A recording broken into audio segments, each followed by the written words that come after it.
What? Oh, my bad, it's you. What's that? Oh, you want to learn how to pronounce things in Spanish? I think I might be able to help you with that.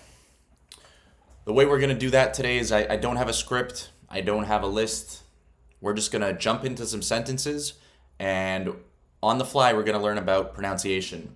So, what we have is an English sentence. The way that, if you're new to my channel, the way that I tell people to learn is focus on the verbs. So, I like to give sentences with a verb, at least one verb. In this case, there's one verb, to speak. So, the reason why is because if you learn how to use verbs properly in Spanish, everything else comes together on its own for the most part. Not entirely. The language isn't that simple, but it's the biggest thing you should be focusing on. But in doing so, we're also going to learn about our pronunciation, different vocabulary, etc. So today, we're going to go through a bunch of sentences like this. So you speak about your experiences is tú hablas sobre tus experiencias. So the good thing about Spanish is that it's phonetic, meaning how it's written is how it is pronounced. That's not the case with English. Thought is pronounced differently than... Well, hold on. I'm trying to think of example. But the whole point is English isn't written how it's spelled, right? Thought should be pronounced thought, but it's pronounced thought. Okay, in Spanish, it's pronounced how it's written. So, tú hablas, you can tell the H is silent. Same thing with hola. It's not hola. So there's the first lesson, is the H is silent. Now, by the way, I'm not going to spit out rules that always apply. I'm trying to think, like, does H ever not come out as silent? I can't think of an example right now off the top of my head. Maybe there is. But for the most part, it's going to be silent. Tú hablas sobre tus experiencias. So you can see it's fully phonetic. It's fully pronounced the way it's written. Sobre tus.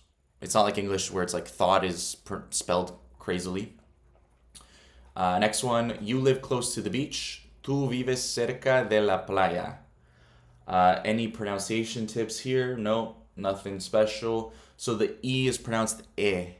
Vives cerca de la playa. And honestly, the best pronunciation tips you'll find are going to be listening to Spanish and seeing the words as they're written. Seeing the words written out as they're being spoken. That was what I did. I specifically followed a lot of Puerto Rican artists, and so their pronunciation is a little bit crazy. They pronounce R's as L's in many cases. So instead of hablar, they say hablar. But I find it jokes. I like it. So anyways, so that was how I learned, how to pronounce words in Spanish. But we're going to go through some tips and tricks in this video anyways. So there's not much I can go through in that sentence. Él da su tiempo a la caridad. Nothing I can really give you on that one either. So IE is ye. IE, ye. Tiempo. It's not tiempo. It's not tiempo. It's tiempo. It's one sound. Tiempo. It knows how to behave, I guess referring to an animal or something. Sabe cómo comportarse. So here's a good pronunciation tip. You can tell when I said sabe, I didn't say sabe, like b. So the B and the D are, especially when they're kind of sandwiched between two vowels, they're pronounced softly. Sabe. You're almost barely connecting your lips. Sabe. So you're not going sabe. And it's the same thing with D. What's a word that has a D in it? So ajedrez is chess. It's not ajedrez, like we would say, ajedrez. Ajedrez. That's how they say chess. So it's a similar thing with the B, where it's not like b. It's not explosive. It's just like soft, barely connecting the lips. I wear a blue shirt. Oh, here's another good one. Yo llevo una camisa azul. There's a couple here. Llevo. Notice I didn't say levo. It's not levo. We're not pronouncing the double L as an L. We're pronouncing it like a Y. Llevo. Like a Y. Yes. Llevo. In Colombia, they pronounce it a little bit differently. It's not even just Colombia, but especially I noticed this in Colombia, is they'll say it like llevo, like llevo, llevo. That's why Medellin, we say Medellin. They would say it as like Medellin. Like jean. Think of jeans, the pants. Jean, llevo. So it depends, whatever's easier for you. Llevo is how I would pronounce it. Yo llevo. Oh, in Argentina, they would pronounce it as llevo. So in Argentina, it'd be like a sh sound, like sh. In Colombia, it'd be like a j sound, like jeans. And in other places, it'd be more like a y. Yo llevo. Yo llevo. Yo llevo. Those are some of the different ways to pronounce it. And then azul, notice I didn't pronounce it azul. I didn't pronounce it like a Z. Azul. Or my favorite artist back in the day was Ozuna. You don't pronounce it Ozuna like a Z sound. It's like basically just an S. Ozuna. Azul. So you don't really differentiate between Z and S in Spanish. I put the keys on the table. Yo pongo las llaves en la mesa. Again, double L. You live in the city. Okay, so you ciudad. I mean, that's pretty straightforward. Nothing I can really touch on there. You put too much salt in the soup. I don't see anything I can really give you there. You speak with confidence. Nothing, again, confianza, not confianza. You want to see the doctor. Usted quiere ver al doctor. So quiere, that U-I-E, might be kind of trippy. It's quiere. It's like K-Y-E-R-E. Quiere. Quiere. Quiere. If there wasn't an I there, if it was just Q-U-E, then it'd be que. Que versus kie. Que, kie. K-E, que, versus K-Y-E. Kie. That's the sound that it is here. Quiere. Quiere. By the way, I'm spelling it out, but I'm not gonna put it on the screen. So like as I spell things out, if you have a pen and paper, write it out so you can actually visualize the sound that I'm saying. Like K-Y-E. Kie. You have a lot of books. Tienes muchos libros. Yeah, not much to really touch on there. Usted sabe mi nombre. So M-I isn't my, it's me. M-E is me. A lot of people, they'll say me gusta. That you sound like a pure gringo if you say that. It's me gusta. Me gusta. Nosotros decimos que es importante escuchar. So even like in English, the CH sound is ch. So again, the QUE is que. Que. Enfocarte en tus estudios. Another pronunciation tip is like, for example, right there I said, tú necesitas enfocarte en tus estudios. Tus estudios. Maybe you would read it and go, tú necesitas enfocarte en tus estudios. But when you listen to a Spanish speaker, you'll see how they connect the words together. There's really no tip I can give you for that. You just have to listen to people, see the words written out on the screen.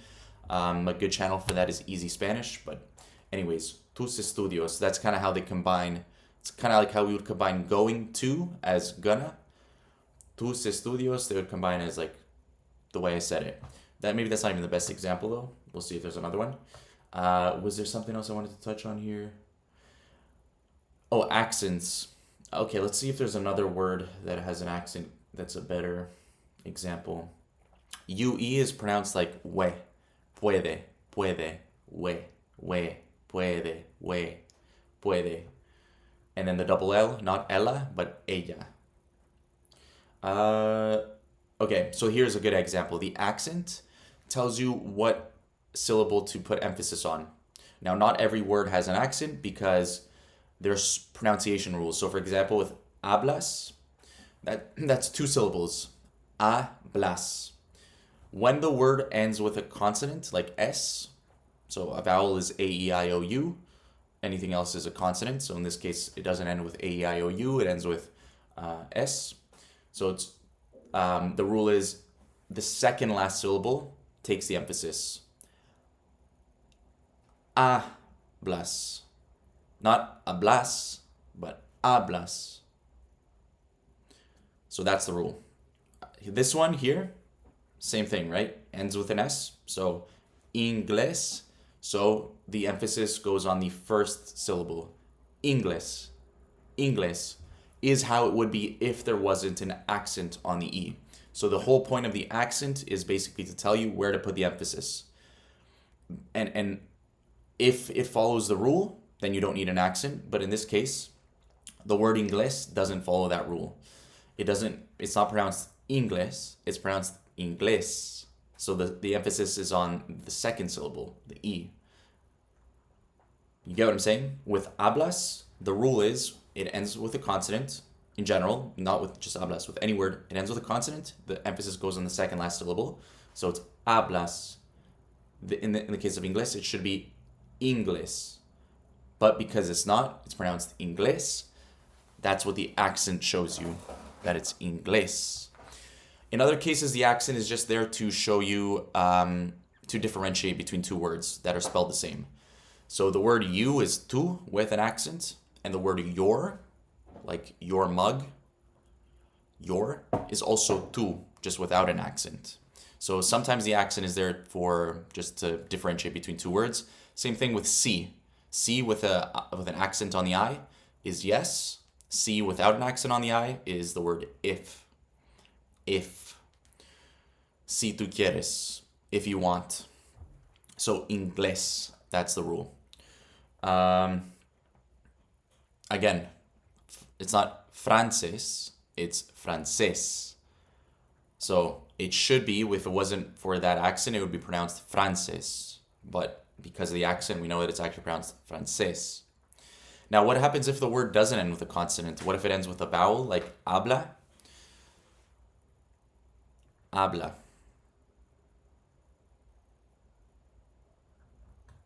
Well, hold on. I actually can't remember off the top of my head. What's the rule if it ends with a vowel? Habla. I guess it's the same thing. The emphasis is on the second last syllable. So you can tell, eventually you kind of forget the rules and it just becomes second nature. That's the goal. But of course, at first you have to become conscious of the rules. I give my phone to my friend. Yo doy mi teléfono. Okay, so there we go. It's not teléfono. Second last syllable would be this. Teléfono. 4 syllables. The rule was second last syllable is where you put the emphasis, which is this one. Teléfono. So it should be teléfono.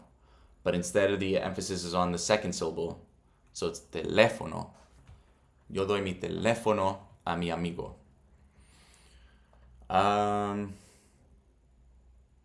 Yeah, anyways, I think we've done enough today. So I'm going to end the video there. And hopefully you learned some new tips and tricks about pronouncing things. But the biggest one is just doing what I said, which is especially the best thing you can do is listening to Spanish speakers. But listening to Spanish speakers, if you just do that, it's all going to go over your head and you're not going to learn anything. You need to be actively learning. And the best way to do that for pronunciation is look at the words as they're written and as they're spoken. You can do that with song lyrics, listen to a song, listen to how they pronounce words. I remember the first time I did that, I was like, how is what they're saying equal to what I'm reading? It's completely different. But eventually you start to pick up on it and you're like, oh, it's pronounced like this, it's pronounced like that, okay. And the other thing that's really valuable is parroting. Parroting, like a bird. The bird, a parrot. Why do I feel like I didn't say that correctly? A parrot repeats what we say. If you've ever had a parrot as a pet, or if you've had a friend who's had a parrot as a pet, they're pretty jokes. They literally say the words that they hear in the household. So that's why I say parrot, Spanish speakers. That was what I did with Puerto Ricans.